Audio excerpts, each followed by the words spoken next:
Hello student, कैसे हैं आप सब। मैं उम्मीद करता हूं आप और आपके परिवार अच्छे होंगे, मस्त होंगे, बिल्कुल स्वस्थ होंगे। मैं कुंदन कुमार, आपका हमारे चैनल में स्वागत है। अगर आप इस चैनल पे नए हैं तो चैनल को सब्सक्राइब करें और बेल आइकन को दबाना ना भूलें ताकि हमारी वीडियो आप तक सबसे पहले पहुंचे। तो चलिए बिना देरी के हम शुरू करते हैं। आज का टॉपिक्स संधि है, जो एग्जाम में हर एक बोर्ड एग्जामों में 6 से 8 मार्क्स के पूछे जाते हैं और ये अन्य कॉम्पिटिटिव एग्जामों में भी पूछे जाते हैं। तो ये वीडियो सबके लिए बहुत ही महत्वपूर्ण रहेंगी। तो सबसे पहले हम चलते हैं संधि। संधि तो पहले कहते हैं किसे, ये हम जानेंगे। संधि देखिए बहुत सारे चीजों में होती है, वर्णों में होती है, शब्दों में होती है और लोगों में भी होती है संधि, और कह सकते हैं कोई भी पदार्थों में भी संधि होती है। जैसे हम कह सकते हैं दो वर्ण जब मिलकर एक हो जाता है उसे हम क्या कहते हैं, संधि कहते हैं। उसी पर आगे बढ़ेंगे। जब दो शब्द एक हो जाते हैं, दो शब्द क्या हो जाते हैं, एक हो जाते हैं। हाँ, जब दो शब्द एक हो जाते हैं और उन शब्दों का या एक होना ही वही हमारा समास कहलाता है। शब्द यानी पद, जब दो पद समान रूप से मिल जाते हैं वह पद क्या कहलाता है, समास कहलाता है। उसी प्रकार दो पदार्थों में भी संधि होती है। जैसे हम एक पदार्थ चावल ले ले, दूसरे पदार्थ दाल ले ले, उन दोनों की संधि करवाए तो एक नया पदार्थ बनता है, वो खिचड़ी होता है। होती तो है संधि, लेकिन सभी चीजों के नाम अलग अलग हो जाते हैं। और जिस प्रकार हम कह सकते हैं एक पदार्थ लेते हैं चावल और दूसरी दूध, दोनों को हम संयोग करवाते हैं तो एक नया पदार्थ बनता है जिसे हम खीर कहते हैं। उसी प्रकार हम दो लोगों में भी संधि होती है। जब एक लोग दूसरे लोगों से मित्रता कर लेती है, संधि कर लेती है, तो एक उनका नया नाम हो जाता है संधि, जिसको हम मित्रता कहते हैं, वो भी हमारी संधि कहलाती है। तो चलते हैं संधि की परिभाषा को देखते हैं। तो हम सिंपली से कह सकते हैं जब दो वर्ण बिना किसी अवरोध के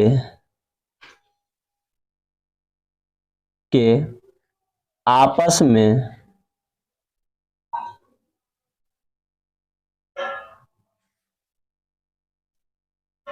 मिल जाते हैं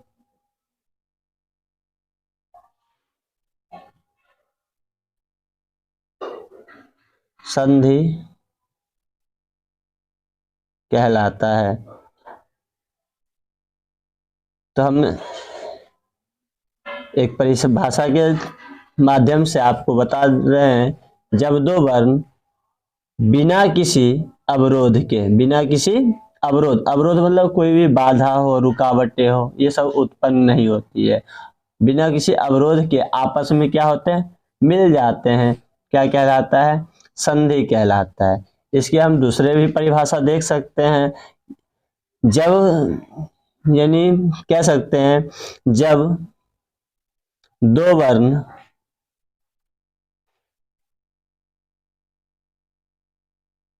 के मेल से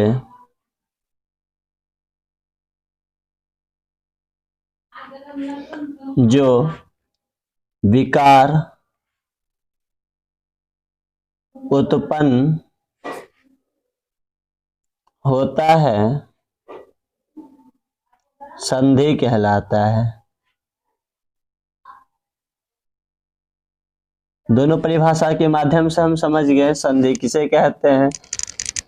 तो जब यानी कह सकते हैं जब दो वर्ण है ना, दो वर्ण के मेल होते हैं तो उनसे जो विकार उत्पन्न होता है। विकार का मतलब क्या होता है, कोई भी नया वर्ण बनना, है ना, यानी किसी भी चीज में परिवर्तन आना ही हमारा क्या कहलाता है, विकार कहलाता है। तो विकार जब उत्पन्न होता है उसको ही हम क्या कहते हैं, संधि कहते हैं। जैसे हम देखेंगे, जैसे हम देख रहे हैं, जैसे लिखेंगे विद्या धन अर्थी, विद्या धन अर्थी। तो विद्या में देखिएंगे यहाँ पे विद्या के अंततः उच्चारण में क्या आती है, आ आता है और बाद में क्या आते हैं, अ आते हैं। तो यहाँ पे दो वर्ण हो गए। अब दो वर्ण बिना किसी अवरोध के मिल जाएंगे तो एक नया वर्ण बनाता है। तो एक नया वर्ण क्या बनाया, आ। तो इनको ही हम क्या कहते हैं, संधि कहते हैं। तो यहाँ पे आ जो बनाया है, तो यहाँ पे आ प्लस अ मिलकर क्या बन गया, आ बन गया। तो बचा पीछे में क्या, थोड़ा दीर्घीकार ऊपर रेफ, क्योंकि आ और अ मिलकर एक नया वर्ण बनाया आ, और ये दोनों मिलकर आ बनाया। तो बच गया पीछे में क्या, हर्षिकार ऊपर रेफ, और आगे में क्या बच गया, वहर्षिकार द्वय संयुक्त, वहर्षिकार अद्वय संयुक्त। तो एक नया शब्द बन गया विद्यार्थी। विद्या और अर्थी मिलकर एक नया शब्द क्या बन गया, विद्यार्थी। यही हमारा क्या कहलाता है, संधि कहलाता है। तो अब हम आगे देख बढ़ेंगे।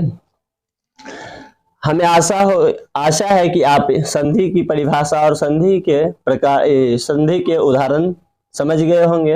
अब हम इनके भेद के बारे में वर्णन करते हैं। तो संधि के भेद, संधि के मुख्यतः तीन भेद होते हैं। कितने भेद होते हैं, तीन भेद होते हैं।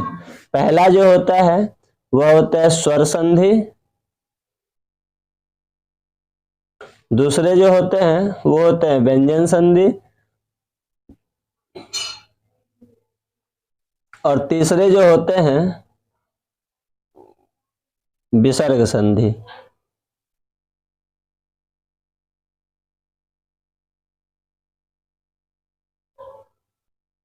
क्या होता है, विसर्ग संधि। तो इस प्रकार संधि के मुख्यतः कितने भेद होते हैं, तो तीन भेद होते हैं। पहला क्या होता है, स्वर संधि। दूसरा क्या होता है, व्यंजन संधि। तीसरा क्या होता है, विसर्ग संधि। तो सबसे पहले हम स्वर संधि की चर्चा करते हैं। तो सबसे एक नंबर में क्या आता है, स्वर संधि। तो स्वर संधि कहते हैं किसे, अब हम ये जानेंगे। स्वर संधि की परिभाषा को देखेंगे, उनके बाद इनके भेद को पढ़ेंगे, और साथ में हम ट्रिक को कवर करते चलेंगे, ताकि आपको यस टॉपिक्स पूर्णतः क्लियर हो जाए। तो सबसे पहले हम स्वर संधि की परिभाषा को देखेंगे। स्वर संधि कहते हैं किसे, जब दो स्वर वर्ण, जब दो स्वर वर्ण आपस में मिलकर, आपस में मिलकर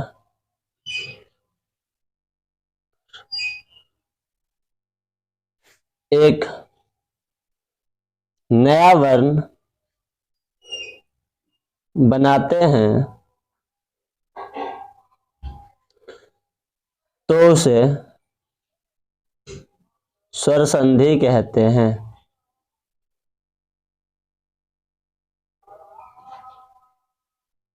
या तो हम ऐसे भी बोल सकते हैं, दो स्वर वर्णों के मेल से, दो स्वर वर्णों के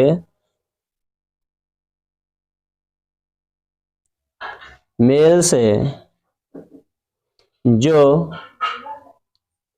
विकार उत्पन्न होता है,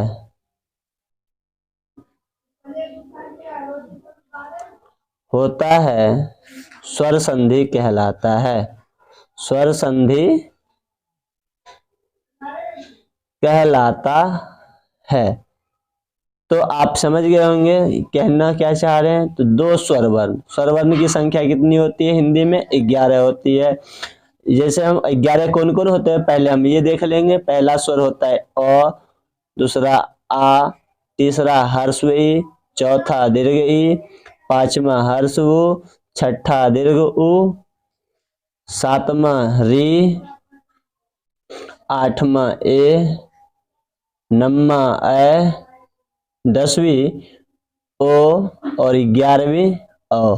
ये 11 जो होते हैं ये स्वर वर्ण होते हैं। तो स्वर वर्ण को जब भी हम पढ़ेंगे तो उसमें हमेशा यही 11 वर्ण के मेल होंगे। क्या होंगे, यही 11 वर्ण का मेल होगा। पूरे स्वर संधि में बस 11 वर्ण, यही वर्ण के मेल होंगे, और इनसे एक नया वर्ण बनेगा, वही हमारा क्या कहलाएगा, स्वर संधि कहलाएगा।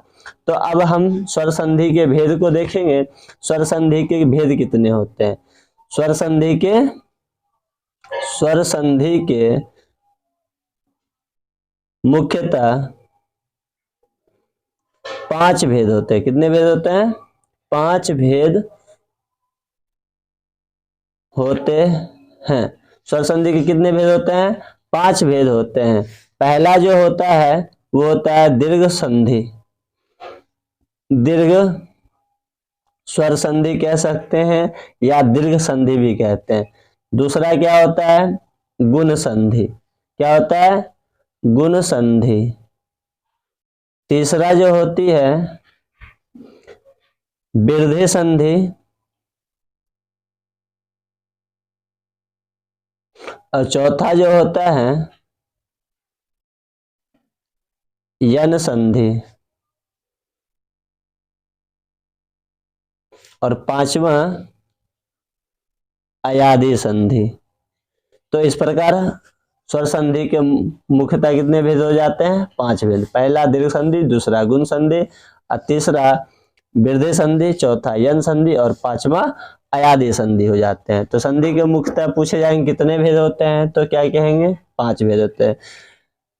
अब देखिए एग्जाम में कभी कभी ऐसे भी पूछे जाते हैं ऑब्जेक्टिव में, दो वर्णों के मेल से जो विकार उत्पन्न होता है उसे हम क्या कहते हैं? तो सीधा सीधा हम कह सकते हैं उन्हें हम क्या कहते हैं? संधि कहते हैं। अब दूसरी बात पूछा जाए संधि के कितने भेद होते हैं, तो संधि के 3 भेद होते हैं। पूछे जाएंगे कौन कौन? तो स्वर संधि, व्यंजन संधि और विसर्ग संधि। अब पूछा जाए स्वर संधि किसे कहते हैं, तो हम पढ़ा चुके हैं। स्वर संधि स्वर वर्णों के मेल से जो विकार उत्पन्न होता है स्वर संधि कहलाता है। और स्वर संधि में हमेशा स्वर वर्ण के ही मेल होते हैं। किसके मेल होते हैं? स्वर वर्ण के ही मेल होते हैं। इसमें व्यंजन वर्णों का मेल नहीं होता है। अब पूछे जाएंगे स्वर संधि के कितने भेद होते हैं, तो 5 भेद होते हैं। कौन कौन होते हैं? दीर्घ संधि, गुण संधि, वृद्धि संधि, यन संधि और अयादि संधि। तो हम सबसे पहले हम दीर्घ संधि को कवर करेंगे और उसके बाद गुण, वृद्धि, यन और अयादि। तो सबसे पहले हम दीर्घ संधि को देखेंगे। दीर्घ संधि कहते हैं किसे? तो सबसे पहले हम दीर्घ संधि की बात कर लेंगे। दीर्घ संधि, तो सबसे पहले हम इनकी परिभाषा को देखेंगे और इनके बाद हम समझेंगे। तो इसकी परिभाषा है दो समान स्वर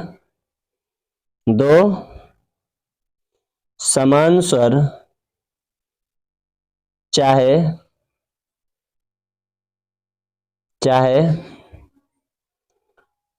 ह्रस्व हो या दीर्घ, दोनों मिलकर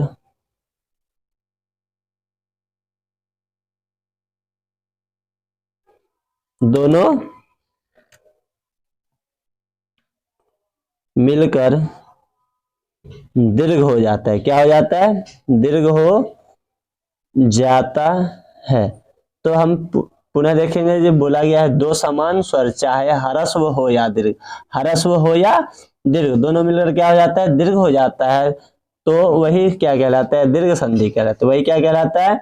दीर्घ संधि कहलाता है। अब यहाँ पे देखेंगे ये ह्रस्व और दीर्घ होती क्या है, तो हम देखेंगे अभी जस्ट बताए थे स्वर वर्ण है ना, स्वर वर्ण की संख्या कितनी होती है? 11 होती है। 11 को है 2 भागों में बांटे। स्वर वर्ण को कितने भागों में बांटा गया है? 2 भागों में बांटा गया है। पहला होता है ह्रस्व स्वर और दूसरा क्या होता है? दीर्घ स्वर। ह्रस्व स्वर की संख्या होती है 4 और दीर्घ स्वर की संख्या कितनी होती है? 7। ये जो 4 जो स्वर होते हैं, जैसे में जिसके उच्चारण में कम समय लगता है उसे ह्रस्व स्वर कहते हैं। जिसके उच्चारण में ह्रस्व स्वर से ज्यादा समय लगता है उसे हम दीर्घ स्वर कहते हैं। जैसे में अ हो गया, ह्रस्व ई हो गया, ह्रस्व ओ हो गया और री। ये 4 वर्ण जो होते हैं वो ह्रस्व स्वर होते हैं और बाद में की जो बचे हुए स्वर हैं वो दीर्घ स्वर होते हैं। वो क्या होते हैं? दीर्घ स्वर होते हैं। बस यही बात यहाँ पे बोले गए, जब दो समान स्वर चाहे ह्रस्व हो या दीर्घ, यानी ह्रस्व हो या दीर्घ दोनों मिलेंगे तो क्या हो जाएंगे? दीर्घ हो जाएंगे। तो सबसे पहले इसमें 4 कंडीशंस बनते हैं। दीर्घ संधि में हम 4 कंडीशन बनते हैं। सबसे पहले जो कंडीशन बनता है वो होता है अ या आ। अ या आ के बाद अ या आए, अ या क्या है? आए, तो दोनों मिलकर क्या बन जाता है? आ बन जाता है। फिर से देखेंगे यदि अ के बाद अ आए तो क्या बनेगा? आ बन जाएगा। आ के बाद यानी आ आए तो क्या बनेगा? आ बन जाएगा। यानी आ के बाद फिर अ आए तो क्या बनेगा? अ बनेगा। और अ के बाद आ आए तो क्या बनेगा? आ ही बनेगा। किसी भी कंडीशन में हमेशा आ ही बनेंगे। तो इसके पहले एग्जाम्पल देख लेंगे। जैसे में हम देखेंगे महाधन आलय, महाधन आलय, महाधन आलय। अब इसका हम संधि विच्छेद करेंगे तो महा में जो आया है यहाँ पे क्या है, आ है, क्या है, आ है, और यहाँ पे भी क्या है, आ है। अभी जस्ट बताए थे आ और आ के मेल से, आ और आ के मेल से क्या बनता है, आ बनता है। तो हम यहाँ पे लाइन ड्रॉ करेंगे और देखेंगे यहाँ पे आ और आ, ये देखिए ये बीच में है, इसको अभी यहाँ पे कट किए, यहाँ पे कट किए, आ को अभी हटा देते हैं। आ को हटाएंगे तो यहाँ पे क्या बचेगा, मोह मह, मोह मह हो गया। अब यहाँ पे आ है और आ है, आ के मेल से क्या बनता है, आ। तो आ की मात्रा हम कैसे लिखते हैं, ऐसे लिखते हैं। तो यहाँ पे आ और आ मिलकर क्या बन गया, आ बन गया। तो ये दोनों मिलकर आ बन गया। तो इधर पीछे में क्या बचा है, लय, यहाँ पे जोड़ देंगे लय, क्या बन गया, महालय। इसी प्रकार हम आगे भी देखेंगे, जैसे में लिखा रहेगा देवधन आलय, देवधन आलय। अब इसे देवधन आलय, अब इसे हम कैसे बनाएंगे, सेम कंडीशंस इसी वाले को अप्लाई करेंगे। देव में क्या आ रहा है, यहाँ पे क्या आ रहा है, ओ आ रहा है, और यहाँ पे क्या आ रहा है, आ रहा है। यहाँ पे अ प्लस आ के मेल से क्या बनता है, आ बनता है। हम उसी प्रकार अपनाएंगे, जैसे यहाँ पे देव है, देव में अ हटाएंगे तो क्या बनेगा, देव ही बनेगा। लेकिन यहाँ पे हलंत आ जाएगी, क्या आ जाएगी, हलंत आ जाएगी। लेकिन यहाँ पे हम हलंत नहीं लिखेंगे, क्योंकि लिखेंगे तो फिर मिटाएंगे तो थोड़ा गलत लगेगा, इसलिए नहीं। अ प्लस आ मिलकर क्या बन गया, आ। तो देव में आ जोड़ दिया तो क्या बन गया, देवा। अब देखिए ये दोनों जुड़ ही गया, तो बचा पीछे में क्या, लय। हम यहाँ पे लय जोड़ देंगे, क्या बन जाएगा, देवालय। इसी प्रकार हम जैसे संधि कर रहे हैं, दो वर्ण को हम संधि करके बनाए, अब हम उल्टा कर रहे हैं, यानी हम कोई भी चीज दे रहे हैं। जैसे लिखा है तथास्तु, क्या लिखा है, तथास्तु। अभी तक तो हम संधि कर रहे थे, अब हम संधि विच्छेद करके बता रहे हैं। क्या करके बता रहे हैं, तथा अस्तु। अब हम संधि विच्छेद करके बता रहे हैं कैसे बनाएंगे। तो हम इसमें देखेंगे तथा में क्या आ रहा है, आ हम जानते हैं किन दो वर्णों के मेल से बनता है, अ प्लस अ के मेल से क्या बनता है, आ बनता है। तो इसमें देखेंगे तथा में क्या आया, आ। तो आ जो बनता है उस वहां पे पहले हम प्लस का नोट, जब भी संधि विच्छेद करेंगे तो हम पहले धन का चिन्ह देंगे, उसके बाद हम संधि विच्छेद करेंगे। देखिए तथा में क्या बनता है, अ प्लस अ बराबर आ होता है, तो हम पहले अ देंगे, इधर पीछे में अ देंगे, और आगे में हम अ नहीं देंगे, क्योंकि आगे वाला अ ये व्यंजन वर्ण के साथ क्या होता है, जुड़ जाता है, इसलिए यहाँ पे अ लिख लिए। अब यहाँ पे अ प्लस अ बराबर क्या हो गया, आ। तो पीछे में क्या बचा, सतु, हम लिख देंगे सतु, क्या बन गया, अस्तु। अब आगे में क्या बचा है, तथ, तो अथो तथ। अब हम यहाँ पे वर्तनी करेंगे, शब्दों की वर्तनी करेंगे। तथ का मतलब कुछ नहीं होता है, इसलिए यहाँ पे आ जोड़ेंगे, तो क्या बन गया, तथा, और दूसरा क्या बन गया, अस्तु, क्या बन गया, तथा अस्तु। ठीक है। अब इसी प्रकार हम कोई भी संधि विच्छेद को हम संधि विच्छेद को हम संधि कर सकते हैं, और संधि शब्द को हम संधि विच्छेद कर सकते हैं। और एक संधि विच्छेद और बता रहे हैं, जैसे में लिखा रहेगा सेवाश्रम, क्या लिखा रहेगा, सेवा श्रम। अब देखिए सेवाश्रम को हम कैसे बनाएंगे, देखेंगे सेवा में क्या आया है, आ किन दो वर्णों के मेल से बनता है, अ प्लस आगे में भी अ, लेकिन हम आगे में अ नहीं लिखेंगे, आगे में अ नहीं लिखेंगे, यहाँ पे आगे खेल खत्म। पीछे में क्या बचा, श्रम, और आगे में क्या बचा है, सेव। अब यहाँ पे हम शब्द की शुद्धि करेंगे, क्या करेंगे, शब्द की शुद्धि करेंगे। सेव नहीं होता है, सेवा होता है। क्या होता है, सेवा मतलब किसी का सेवा करना, और आश्रम नहीं होता है, आश्रम होता है। ये अपने से शुद्धि करना पड़ेगा, तभी हमारा संधि विच्छेद सही हो पाएगा। तो यहाँ पे क्या बनेगा, सेवाधन आश्रम। इसी प्रकार हम आगे भी बनाएंगे, और आपको कुछ होमवर्क के रूप में दे रहे हैं, आप इस प्रश्न को जरूर कमेंट्स में से बनाइएगा। लिखा है जैसे तथा धन अहम, इनको जरूर आप होमवर्क के तौर पे इसको बनाइएगा।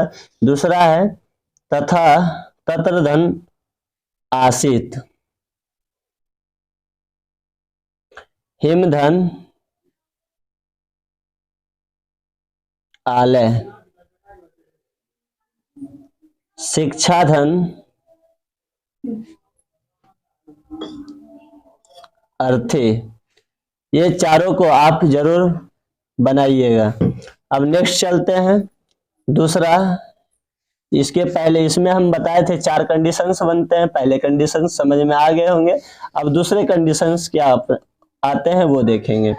तो दूसरे कंडीशंस होते हैं हर्षई या दीर्घई, हर्षई या दीर्घई के बाद हर्षई या दीर्घई आए तो दोनों मिलकर क्या हो जाता है, दीर्घई हो जाता है। तो अब इसमें भी हम उसी प्रकार समझेंगे। जैसे में लिखा है श्री, क्या लिखा है, श्री धन ईश, श्री धन ईश। अब देखेंगे श्री में क्या आया, हर्ष भी आया, और यहाँ पे सॉरी दीर्घई आया, यहाँ पे भी क्या आया, दीर्घई आया।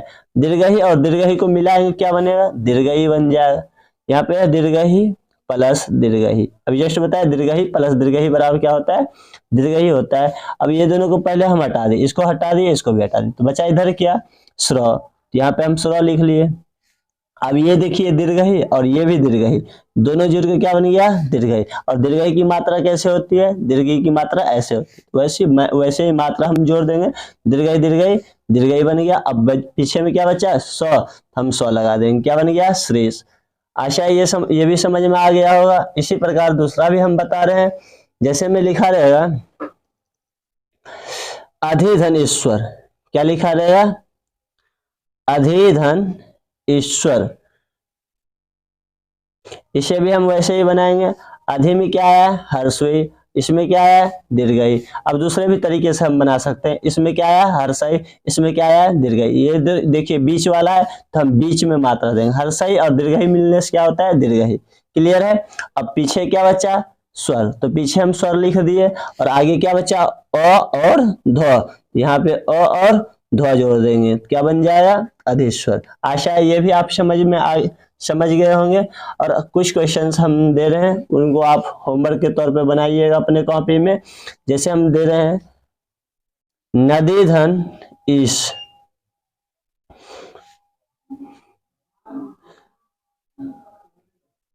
रवि धन इंद्र, रवि धन ईश। ये सब आप होमवर्क के रूप में अपने कॉपी में बनाइएगा। और नेक्स्ट तीसरे कंडीशंस को हम देखेंगे। तीसरे कंडीशंस क्या आते हैं, यानी पहले तो कंडीशंस अ प्लस आ गया, दूसरे कंडीशंस हर्षई दीर्घई आ गए। ये सारे के सारे किसके उदाहरण है, दीर्घ संधि के उदाहरण। दीर्घ संधि में हम बताए थे 4 कंडीशंस आते हैं, पहले और दूसरे को तो हम बता दिए। अब तीसरे कंडीशन को देखेंगे। तीसरा कंडीशन क्या होते हैं, तो तीसरा जो कंडीशंस होता है वो हर्षहु और दुर्गहु। हर्षहु दुर्गहु के बाद हर्षहु या दुर्गहु आए, हर्षहु या दुर्गहु आए, दोनों मिलकर क्या हो जाता है, दुर्गहु हो जाता है। तो इनको भी हम देखेंगे कैसे बनाएंगे।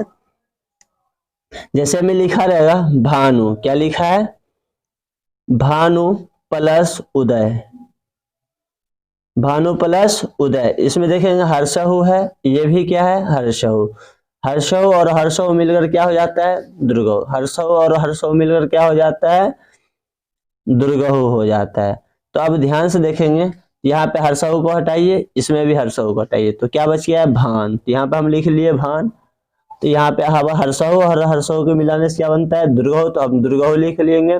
अब पीछे में क्या बचा है, दय, तो हम दय लिख लिए, तो क्या बन गया, भानुदय। उसी प्रकार हम आगे देखेंगे, लिखा रहेगा मनु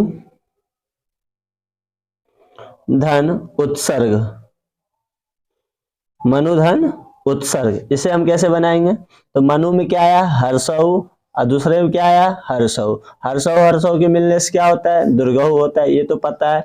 लेकिन हर्षहु हर्षहु को अभी छोड़ देंगे, बचा क्या है, मोनो मन, मन बचा है। और ये हर्षहु हर्षहु मिलकर क्या हो गया, दुर्गहु हो गया। अब पीछे में क्या बचा, तसर्ग, तो तसर्ग हम दे देंगे। तो ये भी आप समझ में आ गया होगा। और इस पे भी हम कुछ बनाने दे रहे हैं, उनको आप जरूर बनाइएगा।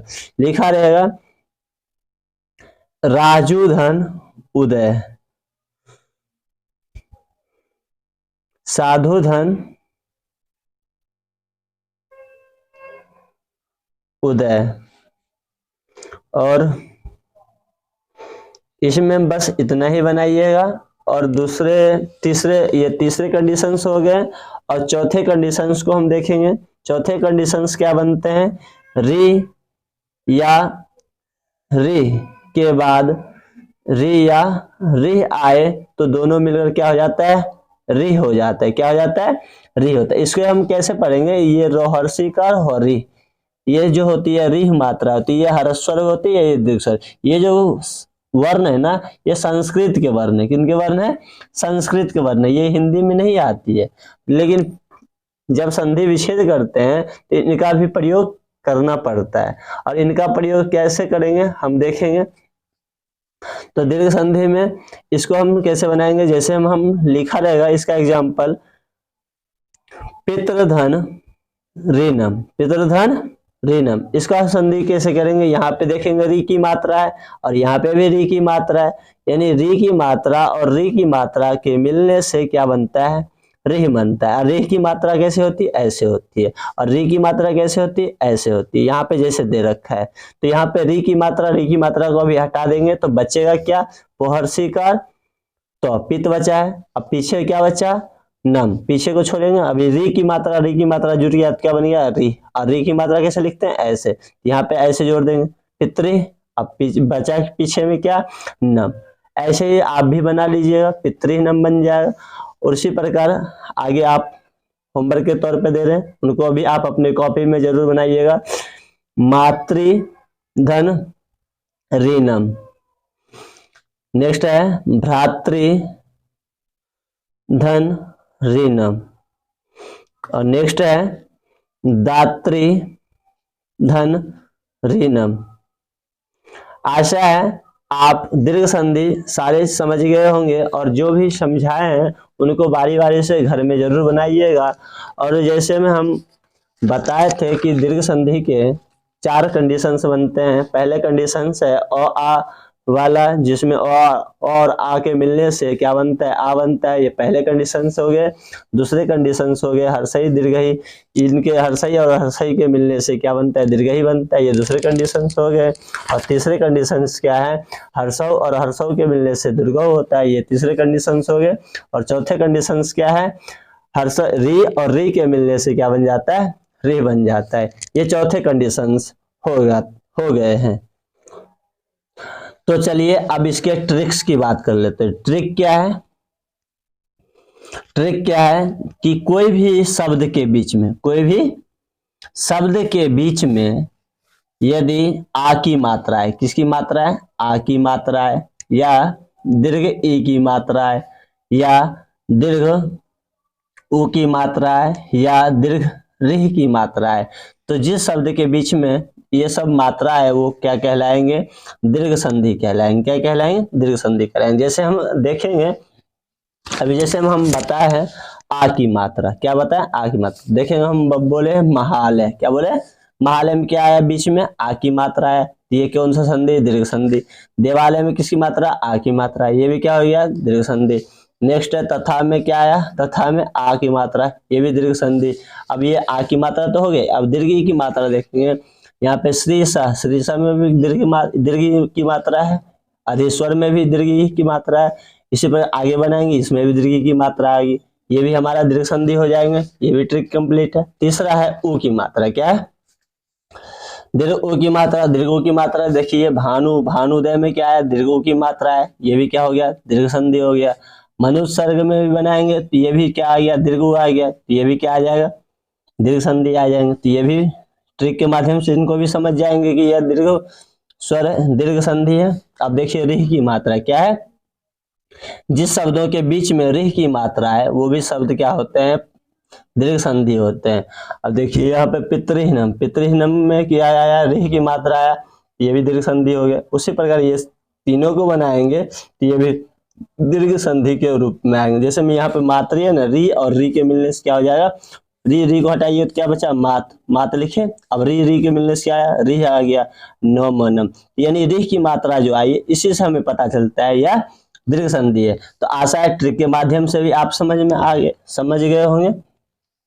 अब दूसरा जो संधि होता है दीर्घ के बाद वो होता है गुण संधि। क्या होता है, गुण संधि। इसे हम नेक्स्ट के वीडियो में कवर करेंगे। आज के लिए बस इतना ही, और ये आप होमवर्क के रूप में जरूर बनाइएगा ताकि आप इस वीडियो के माध्यम से संधि को पूर्णतः सीख पाए और ताकि आपको इधर उधर भटकना ना पड़े संधि के लिए। इसलिए आपको एक एक चीज, एक एक पॉइंट्स को कवर कराए हैं और ये ट्रिक को जरूर याद रखिएगा। तो नेक्स्ट गुण संधि अगले क्लास में आएगी, तो उनके लिए आप प्रिपेयर रहिएगा, तैयार रहिएगा, और इस संधि को क्लियर करने के बाद अगले गुण संधि को जरूर पढ़िएगा। और सारे संधि को कंप्लीट करने के बाद संस्कृत में या हिंदी में संधि में कभी भी कोई प्रॉब्लम नहीं आएगी। आज के लिए इतना ही, और यह वीडियो आप अपने दोस्तों के पास भी शेयर करें ताकि आपके दोस्त भी संधि को पढ़कर एग्जाम में 6 से 8 मार्क्स लाए और अपने परिणाम को बहुत अच्छे प्रदर्शित करें ताकि माँ बाप के सपने को साकार कर पाए। तो आज के वीडियो में यहीं तक रहते हैं। अगला वीडियो गुण संधि का कल अपलोड कर दिया जाएगा और आप सब जरूर इस वीडियो को देखेंगे। आज के लिए इतना ही, चलते हैं, राधे राधे।